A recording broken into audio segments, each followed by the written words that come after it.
নমস্কাৰ। বাংলাদেশত চলি থকা অস্থিৰ পৰিস্থিতি সন্দৰ্ভত অসম আৰু ভাৰতবৰ্ষত যি প্ৰতিক্ৰিয়া হৈছে সেই প্ৰতিক্ৰিয়াৰ সময়খিনিতে অসমৰ মুখ্যমন্ত্ৰীয়ে যিবিলাক বক্তব্য প্ৰকাশ কৰিছে সেই বক্তব্যবিলাক সম্পূৰ্ণৰূপে সাম্প্ৰদায়িক আৰু সাম্প্ৰদায়িক উত্তেজনা সৃষ্টি কৰিব পৰা বক্তব্য। অসমৰ মুখ্যমন্ত্ৰী মহোদয়ক মই প্ৰথমতে মানুহ হিচাপে প্ৰতিক্ৰিয়া প্ৰকাশ কৰিবৰ কাৰণে আহ্বান জনাইছোঁ। আমাৰ ৰাজনীতিকবিলাক আজিকালি মানুহ হোৱাতকৈ তেওঁলোক এতিয়া সম্পূৰ্ণৰূপে একোটা সাম্প্ৰদায়িক প্ৰাণীত পৰিণত হৈছে আৰু ৰাজনীতিকবিলাকে অনবৰতে হিন্দু মুছলমান বা ধৰ্মীয় উন্মাদনাৰ কথা কৈ সমাজখন সাংঘাতিক ধৰণে অস্থিৰ কৰি ৰাখিবৰ কাৰণে যত্নবান হৈছে। আমি বাংলাদেশ সম্পৰ্কে যি কথা ভাবোঁ সেয়া স্পষ্ট কৰি দিবৰ কাৰণে এই ভিডিঅ'টো বনাইছোঁ। বাংলাদেশত আজি যি ৰাজনৈতিক পৰিস্থিতিৰ সৃষ্টি হৈছে সেই পৰিস্থিতিটো হ'ল বাংলাদেশৰ শাসক শ্ৰেণীয়ে তৈয়াৰ কৰি লোৱা নিজা পৰিস্থিতি। বাংলাদেশত আমি দেখিবলৈ পাইছিলোঁ যে যোৱা কিছুদিন ধৰি তাৰ প্ৰধানমন্ত্ৰীগৰাকী আৰু তেওঁলোকৰ ৰুলিং পাৰ্টীয়ে তেওঁলোকৰ শাসক শ্ৰেণীটোৱে সম্পূৰ্ণৰূপে তাৰ জনতাৰ বাক স্বাধীনতা নাইকিয়া কৰি পেলাইছে।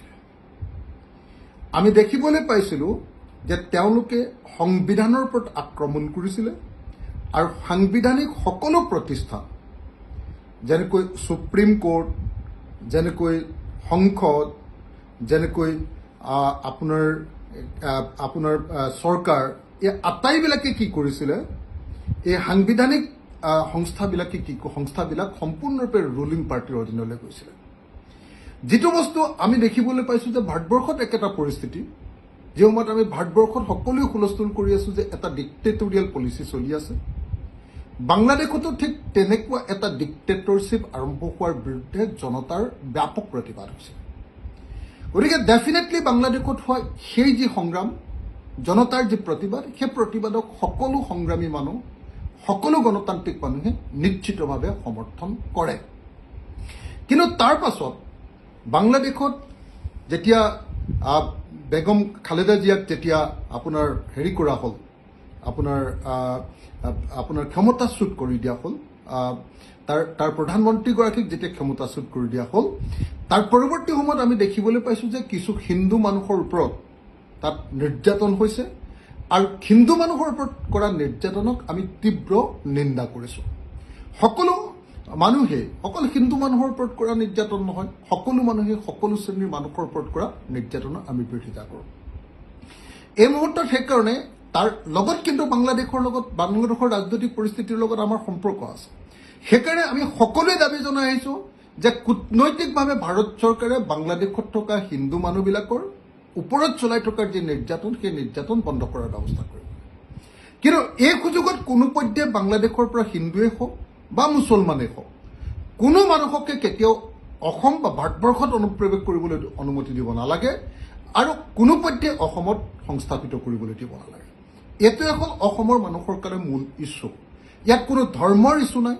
ইয়াত ইছ্যুটো হ'ল যে অসমলৈ অনুপ্ৰৱেশ হ'ব নালাগে, ভাৰত বা বাংলাদেশৰ পৰিস্থিতিৰ সুযোগত ভাৰতলৈ অনুপ্ৰৱেশ হ'ব নালাগে।